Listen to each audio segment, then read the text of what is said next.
Assalamualaikum warahmatullahi wabarakatuh. Jumpa kembali pemirsa bersama saya Yanti Sugri Sutisna dari Garda Berita TV. Penyidik Jaksa Agung Muda Tindak Pidana Khusus Jampinsus Kejaksaan Agung kembali menetapkan tersangka baru dalam perkara dugaan tindak pidana penyedia menara BTS 4G di Kementerian Kominfo. Tersangka kali ini adalah tersangka kelima, yakni IH selaku Komisaris PT Solitek Media Sinergi. Tersangka IH sebagai Komisaris PT Solitek Media Sinergi telah melawan hukum bersama-sama melakukan pemufakatan jahat dengan tersangka AAL untuk mengkondisikan pelaksanaan pengadaan BTS 4G pada bakti Kementerian Komunikasi dan Informatika sedemikian rupa sehingga mengarahkan ke penyedia tertentu yang menjadi pemenang dalam paket 1, 2, 3, 4, dan 5.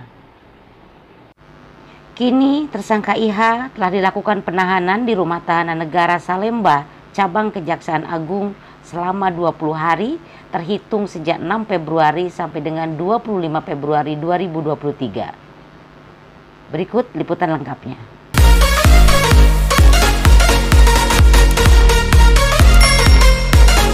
Usai diperiksa selama 8 jam, penyidik Jaksa Agung Muda Tindak Pidana Khusus akhirnya menetapkan Komisaris PT Solitek Media Sinergi berinisial IH sebagai tersangka dugaan tindak pidana korupsi penyediaan infrastruktur Base Transceiver Station 4G dengan infrastruktur pendukung paket 1, 2, 3, 4, dan 5 bakti Kementerian Komunikasi dan Informatika 2020 hingga 2022 Selasa petang.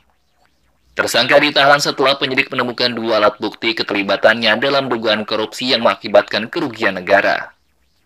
Direktur Penyidik Jaksa Agung Muda Tindak Pidana Khusus Kejaksaan Agung Kutandi menjelaskan, tersangka diduga melakukan pemufakatan jahat bersama tersangka Direktur Utama PT Bakti Kominfo Anang Ahmad Latif dalam perencanaan dan penetapan harga proyek untuk memenangkan suatu perusahaan tertentu sebagai pemenang tender dalam proyek itu. Hasil penyidikan juga menemukan adanya penggelembungan harga atas komponen proyek dalam pengadaan.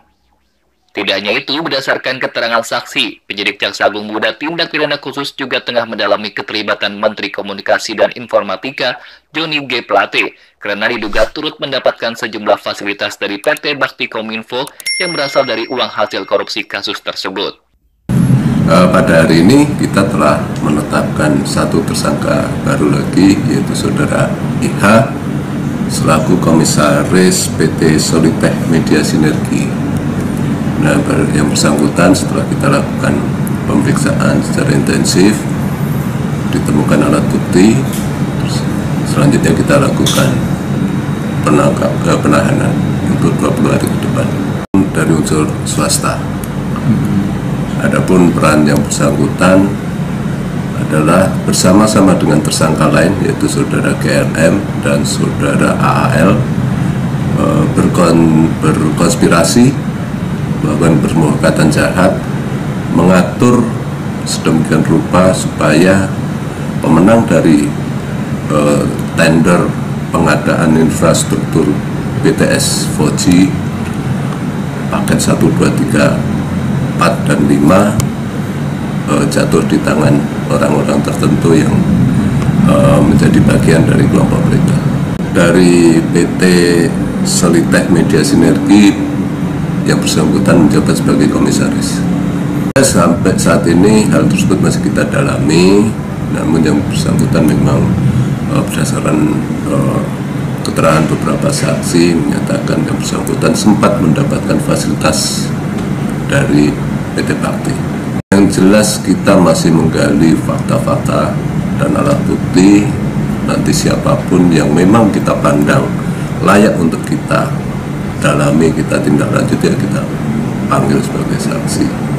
Kerugian masih kita hitung. Yang jelas dalam kasus ini indikasinya telah dilakukan markup dan fakta beberapa site memang belum selesai.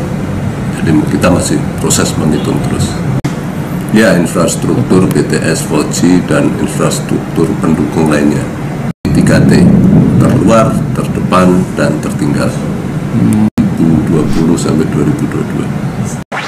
Untuk mempertanggungjawabkan perbuatannya, Tersangka IH ditahan di rumah tahanan Salemba Cabang Kejaksaan Agung dan dijerat pasal 2, pasal 3, junto pasal 18 Undang-Undang Nomor 31 Tahun 1999 tentang tindak pidana korupsi dengan ancaman hukuman pidana di atas 10 tahun penjara. Sebelumnya, Kejaksaan Agung juga telah menahan 4 tersangka, yakni Direktur Utama Bakti Kominfo Anang Ahmad Latif, Direktur Utama PT Mora Telematika Indonesia berinisial GMS, dan tenaga ahli Human Development Universitas Indonesia tahun 2020 berinisial YS. Pengadaan menara bernilai 10 triliun rupiah itu diduga merugikan negara sebesar 1 triliun rupiah.